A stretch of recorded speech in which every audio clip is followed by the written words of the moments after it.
Since we are going to talk today about Russian intellectuals, opinion makers throughout the modern history and today, you may know or just have probably to know that during the last 2 centuries, Russian literature, its achievements were named as Golden Century from the beginning of 19th century and Silver Century, end of 19th century, beginning of 20th century. After that, I have not heard about any such metaphoric title. So I put here Copper Century under the question mark without clear interpretation what in this respect the copper may mean, because golden, silver, it definitely means from the one hand something very precious. On the other hand, the silver also implies a little bit of decadence, as it was explained by literary thinkers.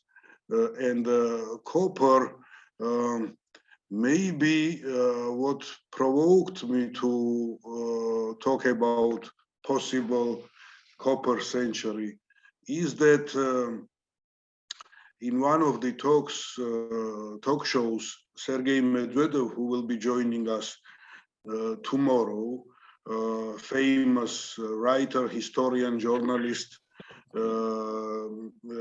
he stressed that there is a need for the reset of Russian culture, starting anything anew. Actually, you can ask him tomorrow about it, what was his understanding when he was speaking about it. But so maybe it gave me an inspiration to think about the necessity of reevaluation, starting from everything from anew, and the copper was the actually the element, chemical element linked very much with the start of civilization in the world. So maybe that's about it. On the other hand, we also may think that in comparison with the representatives of silver century thinkers, or especially golden century thinkers, new contemporary Russian writers, poets, others who influence the opinion, as always, maybe still have to be assessed through the lenses of history. Maybe it's not quite time to think about their comparison with their ancestors. Anyway, so, but the idea is that intellectuals matter, maybe not as much as security rationale or the political elite, we heard about it yesterday, or the public opinion at large presented by Lev Dmitrievich Gudkov, or the intentions of the Russian rulers. That is all historically very important. It brings us where we are now, I mean the whole region around Russia. But what about intellectuals? What about writers and others, literary critics? Maybe they no less matter in how Russian statehood, civilization, or the society develops. Maybe they also have a say and influence over not only cultural but also political affairs. So that is the topic of my presentation. To say frankly, I am not a philologist, I am not a literary critic, or I'm fascinated by listening and reading them. My personal background is linked to the security studies, history studies, but as Olena yesterday mentioned, perceptions. That's what very much matters in security relations, in security politics. And I would add values also, value systems. And who else, if not sort of writers, together with philosophers, academicians, contribute to the development of perceptions and value systems. So what was their role and what is their role?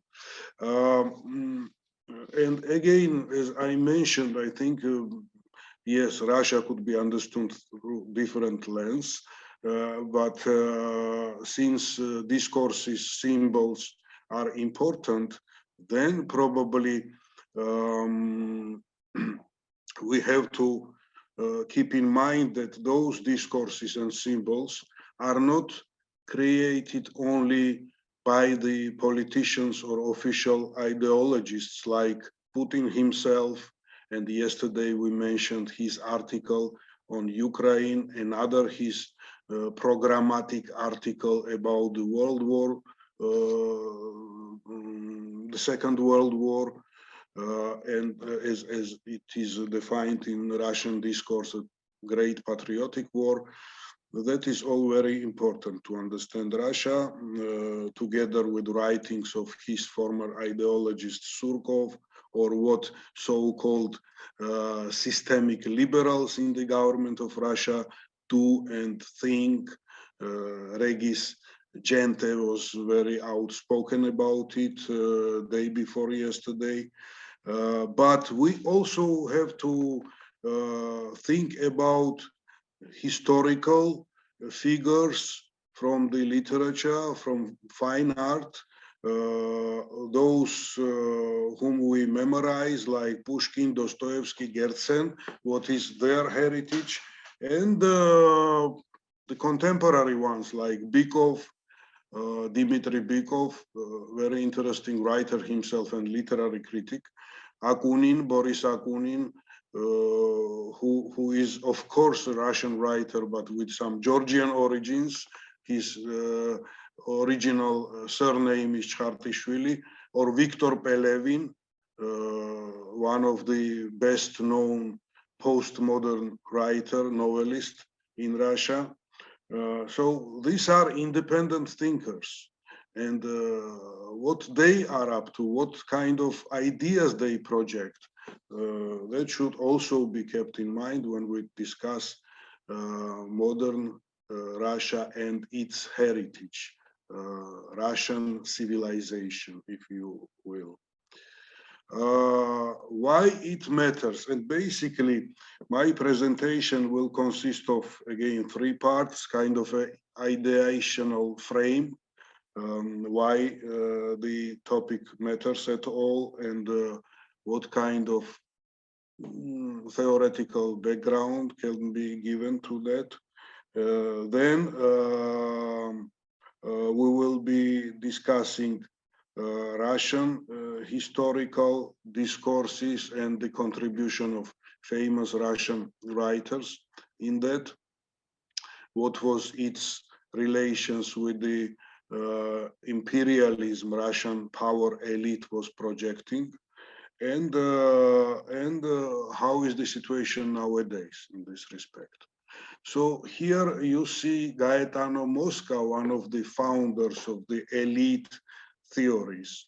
And while he was preoccupied to understand the political class, political elite, he also very well was aware that intellectuals play important role.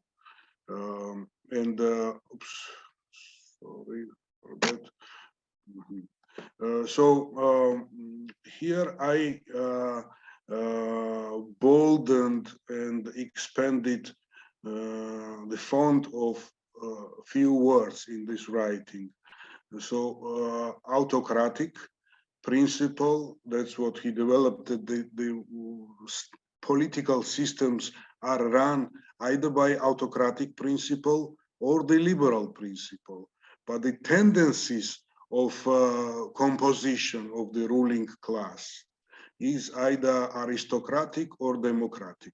That was his vision of the political system, very different from Montesquieu's system about the division of branches of the government, right? Because division of the branches of the government is about the type of the governance, but who feels those branches, how the elite is composed, recruited. That is no less important to understand the political processes. So that's why I think the elite theories matters. And what the elite theory tells about poets, so-called, to put it in quotation marks, I mean intellectuals who are around, ruling elite needs them very much for at least the legitimization of their power, for conversation with the ruled, with the general society. And observation of Gaetano Mosca was that in situations where there is a calmness, quiet, and hymns are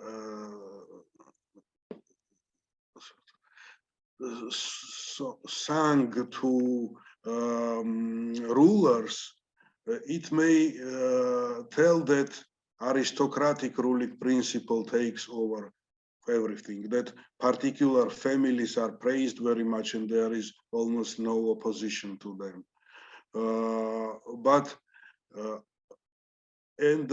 It also, autocratic regime is also takes over liberal ones because probably the voices are silenced for the sake of the rulers.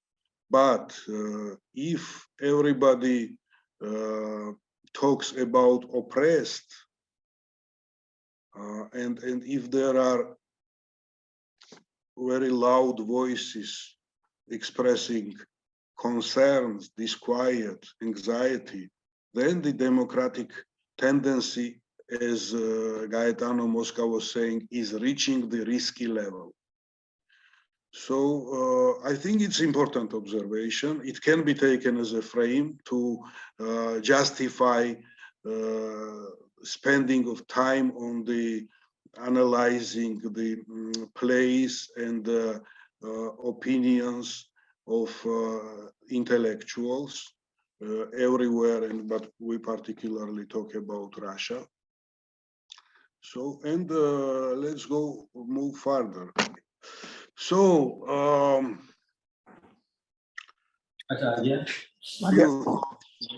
you thought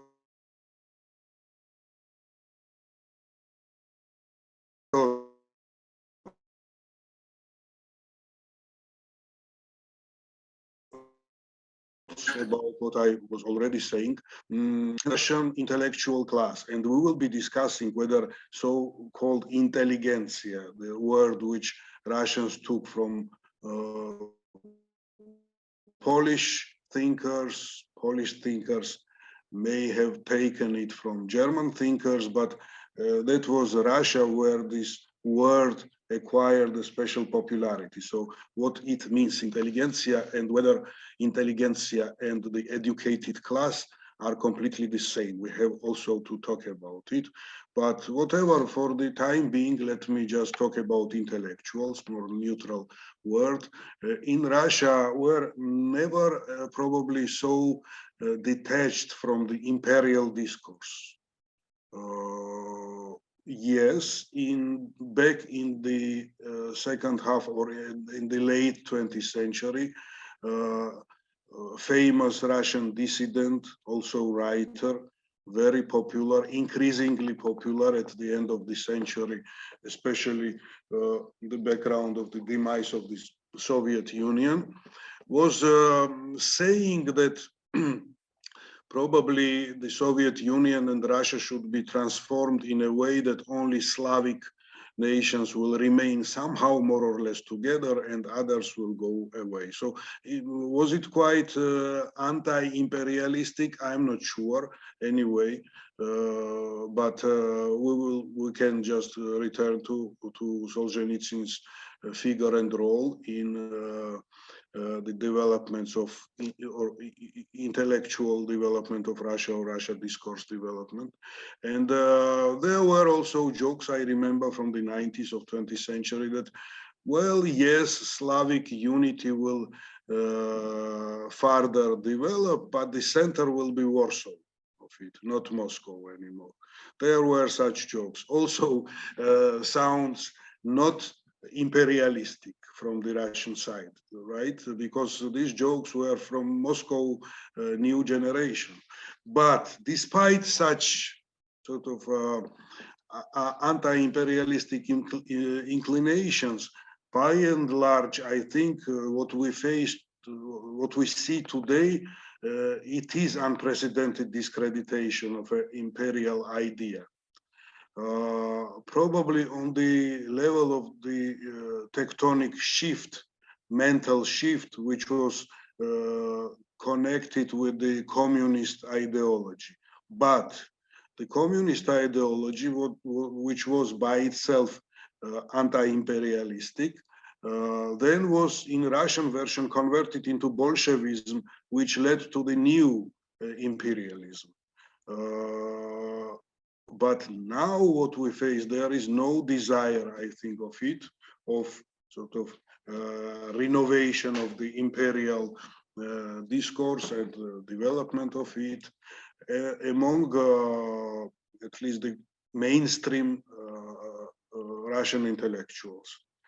Hence, I think that besides geopolitical and economic factors, which of course we can agree that play maybe crucial role in the current situation and the future of Russia, intellectual life also predicts something.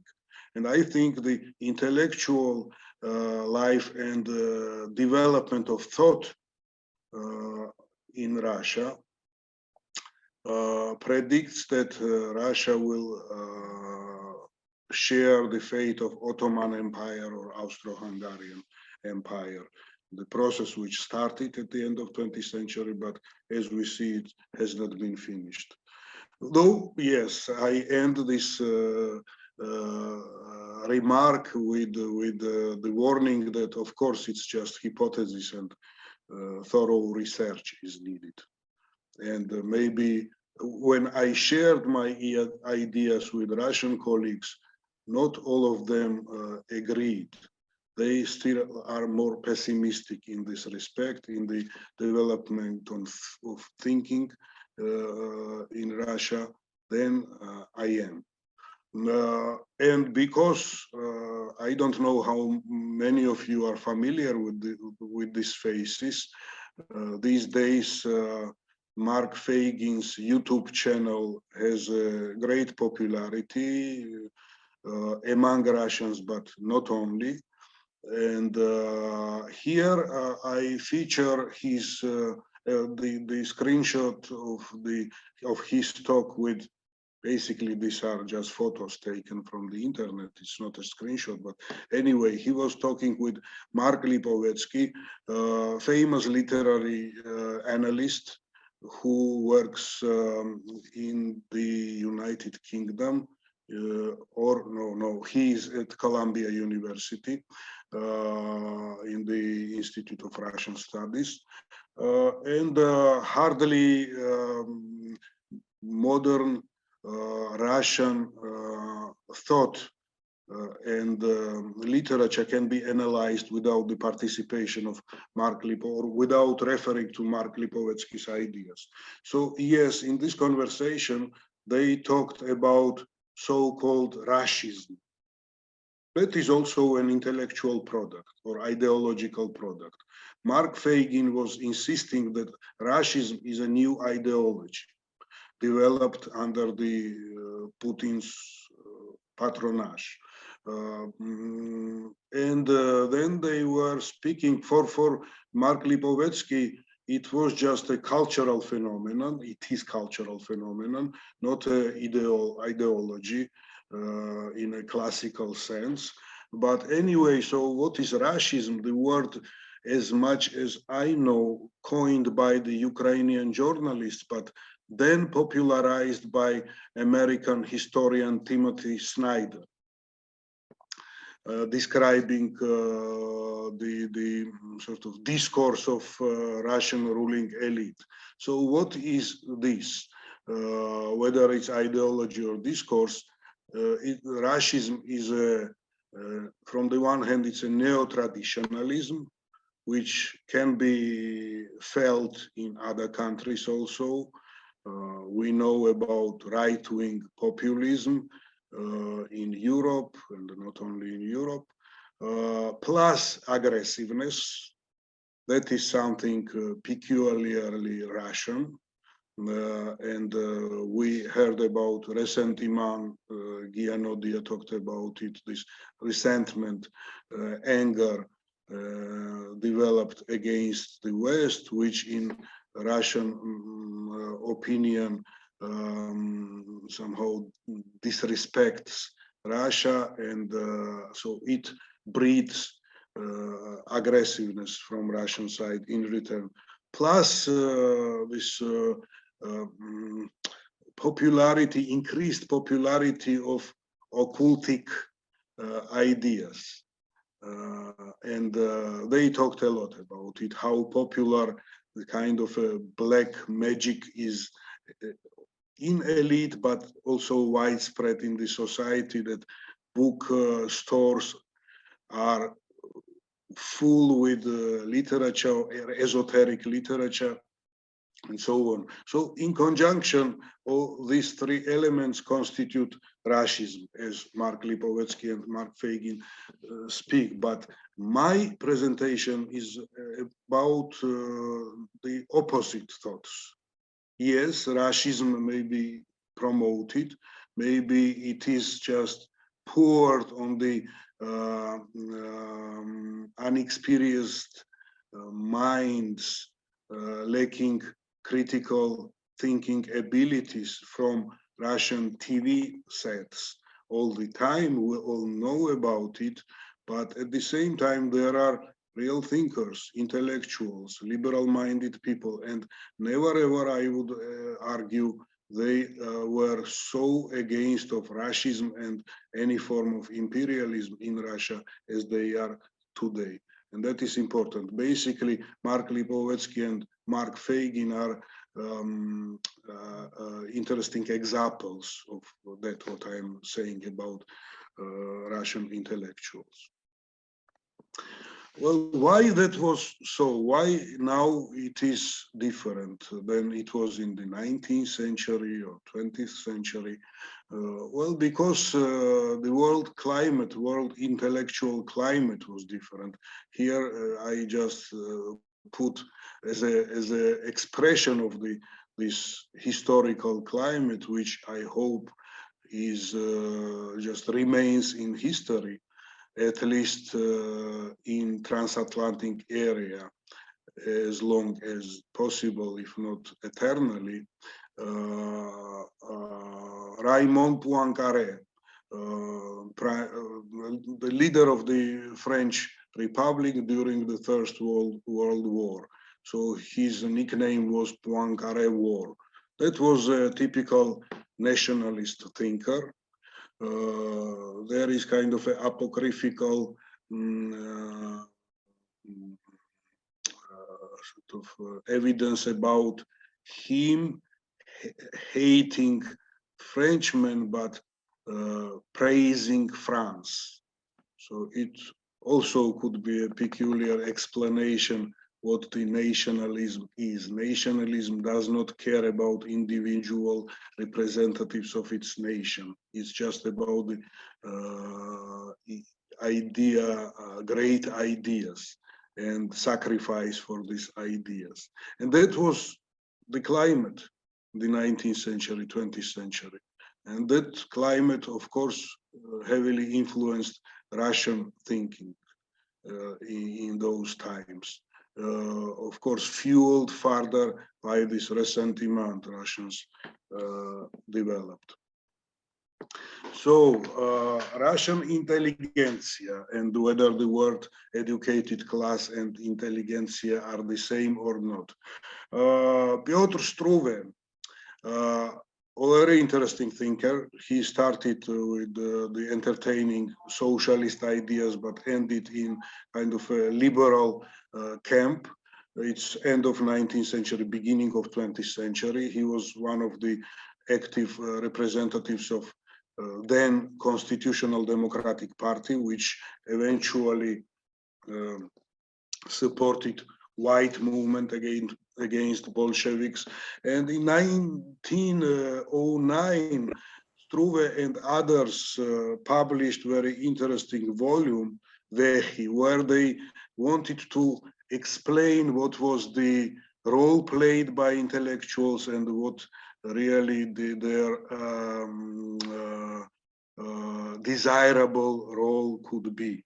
And he was saying that intelligentsia is a kind of a synonymous to those from the educated class who think about the fate of their homeland, if I may say so. They were always anti-systemic. They were always against the government.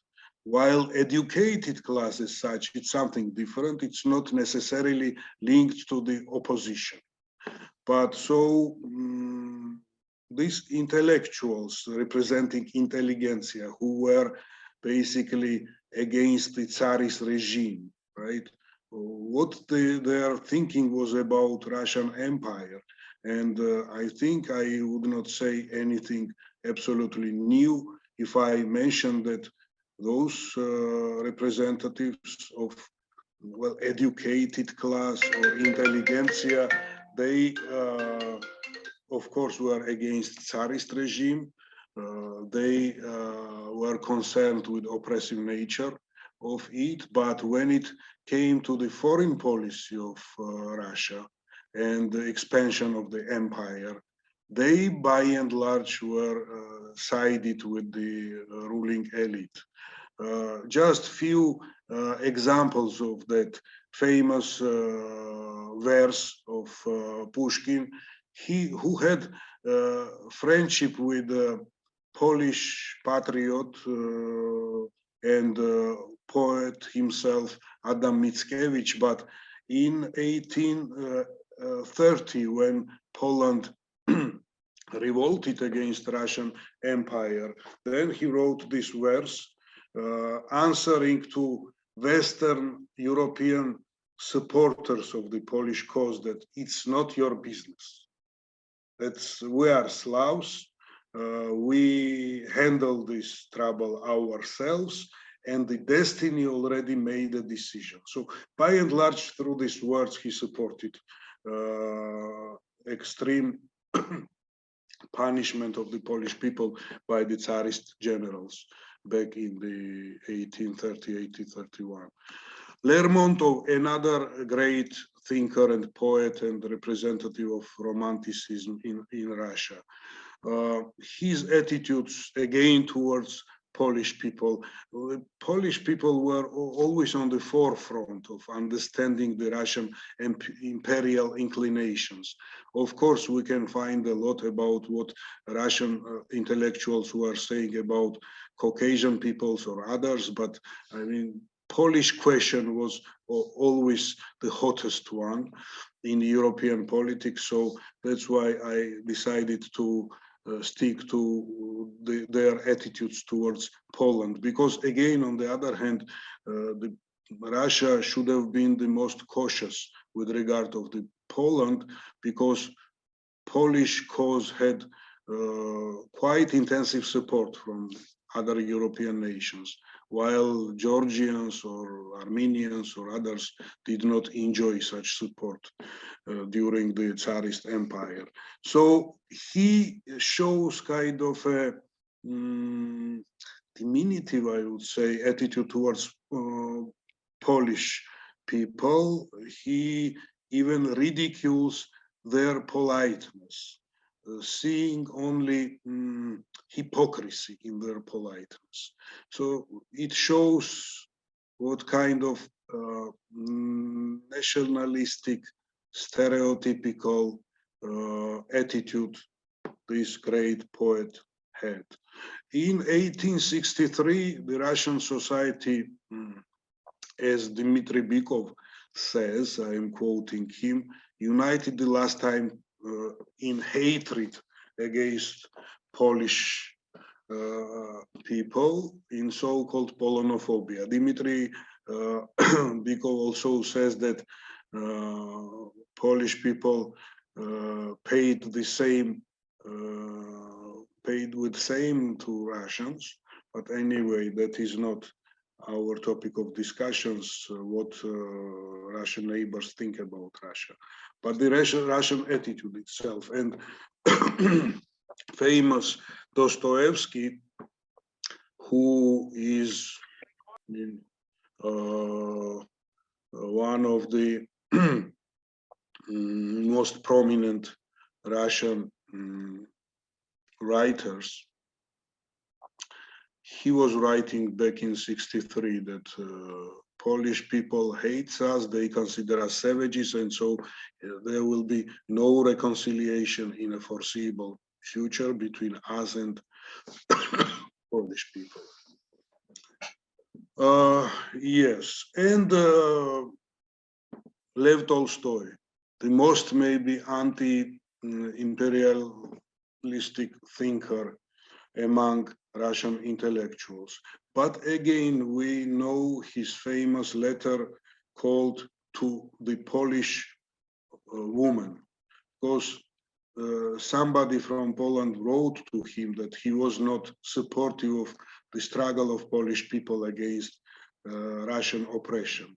And here is the small extract from this response. Again, you cannot say that he directly supports imperial cause, but since he, through his philosophy of non-violence, non-resistance to the evil, non-physical resistance to the evil, I think at the end of the day, he poured the water on the mill of Russian Empire. And again, you can smell some kind of attitude in his response, which again would have contributed to the imperial self-perception of the Russian society. He stresses that Slavic people are different, they are the most Christian people, again, very stereotypical thinking. And so Polish people should not fight against other Slavic people, and we should find the solution of our problems jointly. So very much similar to what then later on Soviet Russian thinkers, who themselves officially condemned Tsarist imperialism, were saying about the friendship of people, but at the end of the day, this kind of friendship of people served nothing but modernized Russian Empire.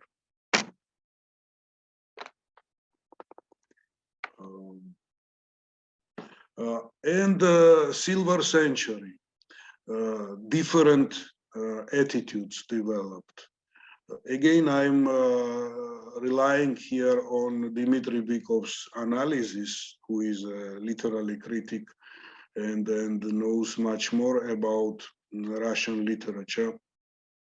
And he says that the Merezhkovsky, the husband of Zinaida Gippius, who was also famous representative of this educated intellectual intelligentsia or fine art representatives in the end of 19th century, beginning of 20th century, which was eventually named as the Silver Century.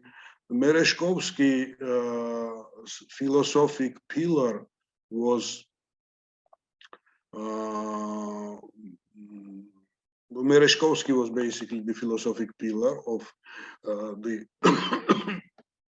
trends, intellectual trends during the Silver Century, and he was considering himself and his circle as a representative, as a children of the Peter the Great.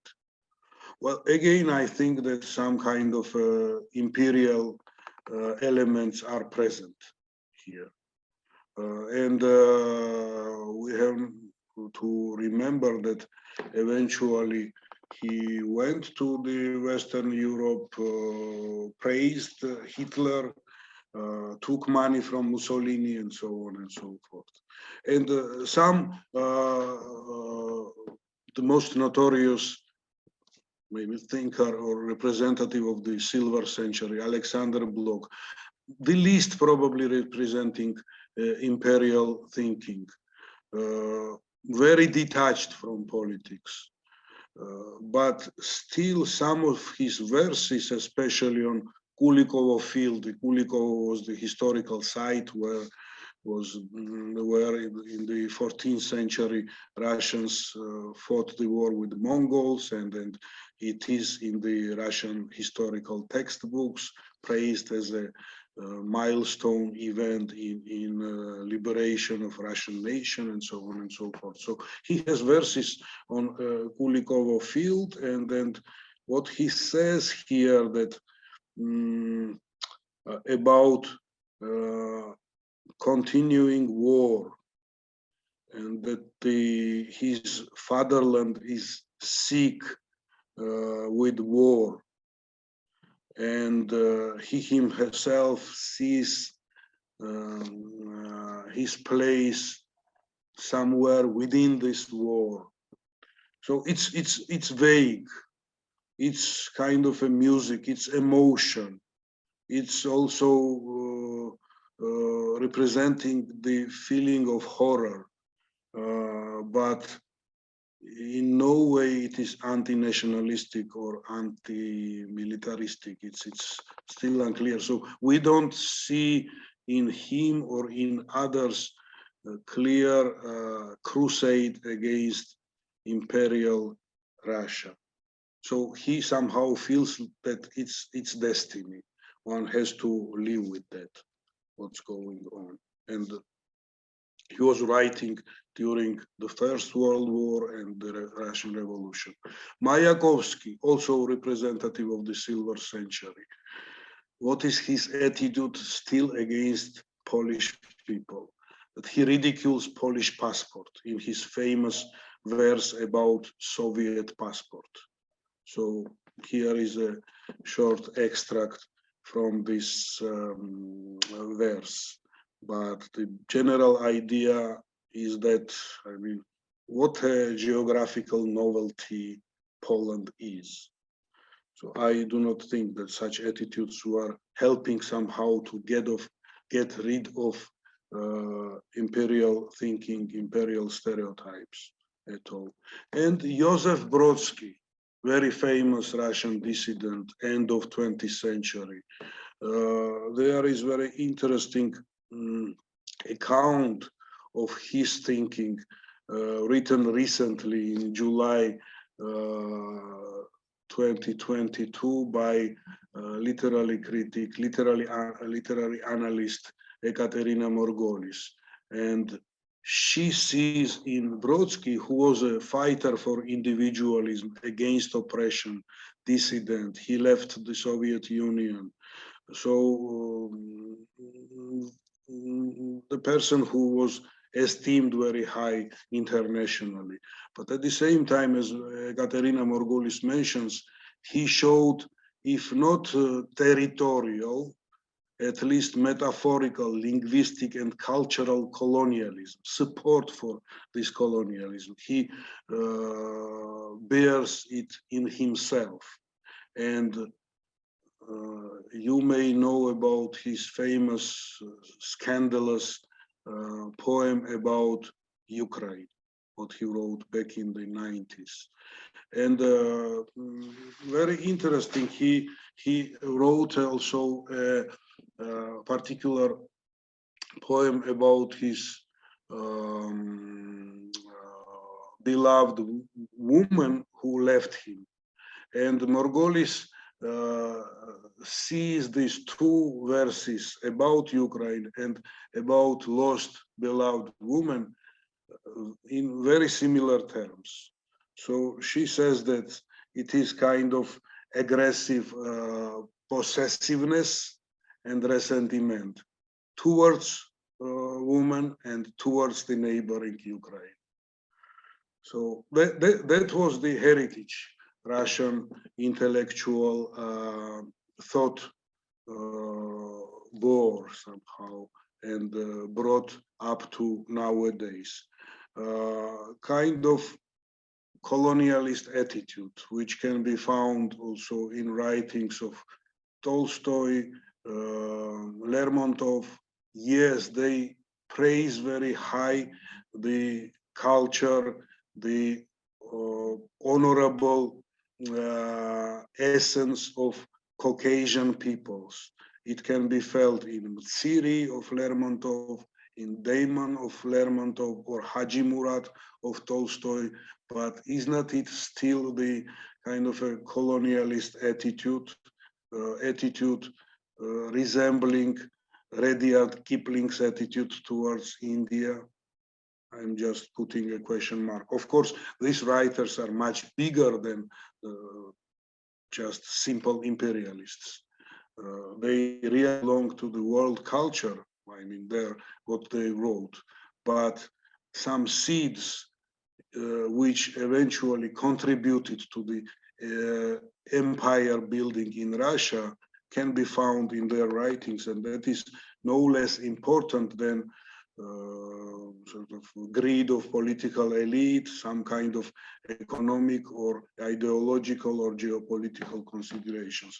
And the change to come. Christo Grozev, maybe this name is also familiar to you, the person who runs this investigative journalistic unit, Bellingcat, who actually investigated who and how poisoned Alexei Navalny. He was recently speaking that meeting all representatives of the Russian intellectual elite abroad, all of them are against of the war, but not simply against of this particular war which Russia launched against Ukraine. But as Grozev said, I do not see imperial thinking in them. It's yes.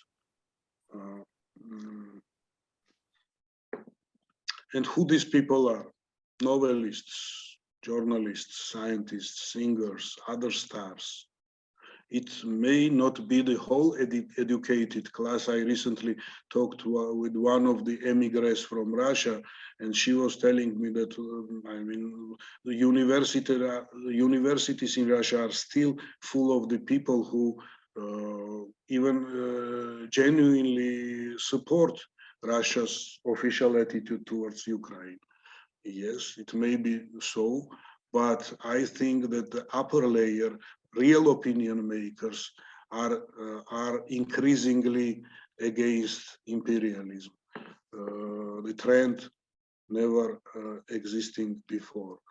It somehow makes me to compare this situation with the Georgian case, and we'll also see here the Georgian Prime Minister. Well, I have nothing against Oriental dress, but I simply wanted to emphasize that thinking of this Georgian Prime Minister is somewhere there, nothing to do with democratic policy development. While Georgian writers, on the other picture, you see one of the famous contemporary Georgian writer, they are just demonstrating for democracy and for human rights. So more or less, situation is comparable in Russia and in Georgia these days. Somebody mentioned these days, and I also said that I included this letter in my presentation, letter of scientists against the war. Yes, it was Ivan Kurila. He said that he himself signed this letter. 8,000 Russian thinkers, intellectuals signed this letter, which says that they demand immediate halt on military actions against Ukraine. And we demand the respect for the sovereignty and territorial integrity of Ukrainian state. Basically, these words mean that those Russian intellectuals, 8,000, we could say the best thinkers in Russia, they support the idea that Crimea is Ukraine, not Russia.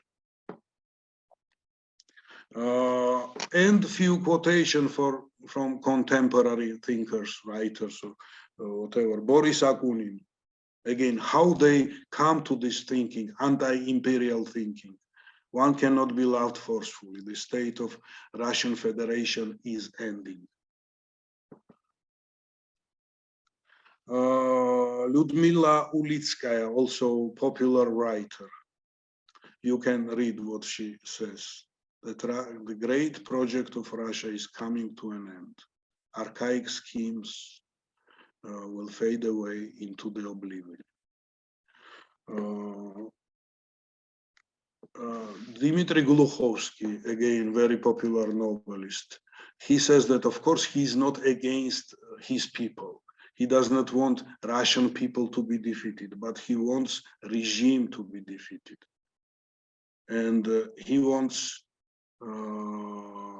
regime which targets the freedom of Ukrainian man. I want very much Ukraine withstand and stays independent in its internationally recognized borders. That is also very important. No Pushkin, Lermontov, even Tolstoy, whoever, or Brodsky would have ever said this. So I think that is important. Again, Russian political scientist. He also says that never before in the course of the civilization and culture, so many desired the dissolution of Russian Federation. Look, not dissolution of the Soviet Union, but Russian Federation itself. It's not just about independence and territorial integrity of Ukraine, but it is about profound restructuring of Russia itself. That's what he says, and he says that it is unavoidable. Shenderovich, again, his quotation, I would not just read everything. Of course, as I said, there are people in support of Putin, and so-called Z concerts are organized around the Russian Federation, which stands for the Z word painted on the Russian tanks and armored vehicles for whatever reason. There is one version that this Z may come from occultist thinking.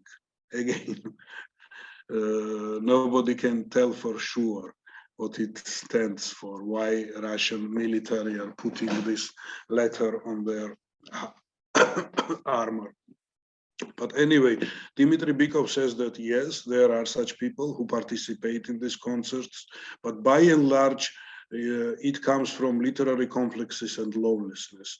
The best people left, best people do not support Putin's regime, and those less talented people are taking revenge. So I think that because of this growing intellectual climate, and despite very gloomy picture drawn by Lev Dmitrievich Gudkov yesterday, I think that this attitude I described, this mood is growing.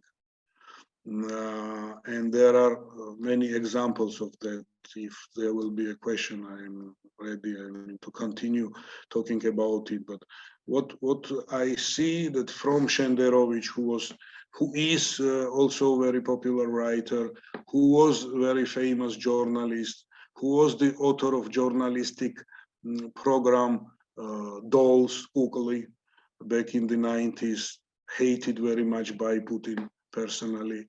And even some garbage collectors in Ekaterinburg, there are some evidences how they behave. Give me the hope that there will be no nuclear holocaust, and some changes are coming in Russia. Maybe not tomorrow, not in a year, but still. So to conclude, what are the optimistic and pessimistic points? Starting with the optimistic points. I mean, intelligentsia, we can regard it as an outdated term. People who are always against or always in the opposition, while educated class which started thinking anti-imperial, it is becoming more and more obvious. So with the education, critical thinking comes. Despite all these brainwashing activities in the schools or from Russian TV. More and more popular prominent figures are against. And what is also important, why that is all happening, because modern state, which wants to be seen as a civilized and a member of the club of civilized nations, cannot function completely without the support of critical thinkers. And the climate worldwide, despite this backlash of authoritarian tendencies, and Georgi Gwalia will be talking about it from the international relations theory point of view. I think that the ideas of the rule of law, human rights, equality among different collectivities, being it national, religious, sexual, and so on and so forth, is still unchallenged ideas which drive mankind in the contemporary world. But there are, of course, pessimistic views. One would say that, okay, these intellectuals who are now critical to Putin, are not they just simply new Westerners? In the 19th century, there was the movement in the educated class in Russia called Westerners, but who were supporting rule of law, liberal ideas, and wanted reformation of Russia. But again, I would say that they were hardly anti-imperial circles, except maybe Gerzen. I did not talk about him too much. He was almost the only person, together with a couple of dissident groups in Russia in the 19th century, who really supported Polish cause at that time. But by and large, Westerners were like Struve, I quoted, and others. I do not think that current trends among intellectual or educated classes in Russia can be compared with these historical Westerner circles. What about those who are stuck between leftist and rightist radical ideas? Victor Pelevin, maybe one of the most popular writers in contemporary Russia. Yes, I mean, his attitude towards Ukraine is ambivalent. He does not speak openly on TV. He does not make any clear statements on that. Some say that in some of his novels, strange, obscure ideas are taking hold. Yes, still there are exclusions from the general tendency, and this leaning towards extreme left or extreme right, and he is among them. And the third point, does Leviathan really care? Tomorrow, Sergei Medvedev will be talking about his metaphor, Leviathan, as a metaphor for Russian state. And yes, does the state really care what the intellectuals say? Again, I return and say that no regime can last forever without intellectual backing, as even Gaetano Mosca was teaching us in the 19th century. So that makes me be optimistic. And yes, there are prejudices. There is a nationalism in every country, including Russia, resilience of egoistic thinking. I cannot speak better than Lev Dmitrievich Gudkov spoke yesterday about it. These are all problems, obstacles the intellectual novelty should overcome.